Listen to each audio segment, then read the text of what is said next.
Pakistan Peoples party का Punjab secretariat में एक अहम इजलास, जिसमें डिवीजन और डिस्ट्रिक्ट सदूर ने भरपूर शिरकत की।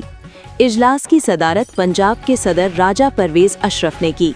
मेज़बानी के फ़राइज़ जनरल सेक्रेटरी सैयद हसन मुर्तज़ा ने सरंजाम दिए।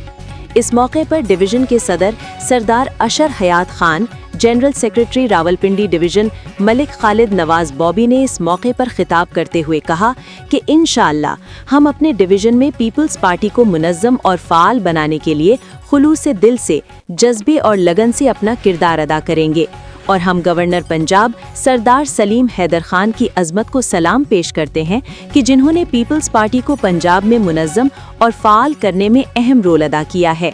सदर पंजाब पीपल्स पार्टी राजा परवेज अशरफ साहब के और chairman Pakistan Peoples Party Bilawal Bhutto Zardari के मशकूर और ममनून हैं कि जिन्होंने हमें जो जिम्मेदारी दी है, हम इंशाअल्लाह दिन रात लगन और जज्बे से काम करके अपने chairman Pakistan people party Bilawal Bhutto Zardari को इस मुल्क का वजीर आज़म बनाकर दम लेंगे। हम पीपल्स पार्टी के पुराने वर्करों को साथ लेकर चलेंगे। हमारे जज्बे पहले से ज्यादा होंगे। इत्तलात सेक्रेटरी उस्मान फारूक सत्ती ने भी खिताब किया।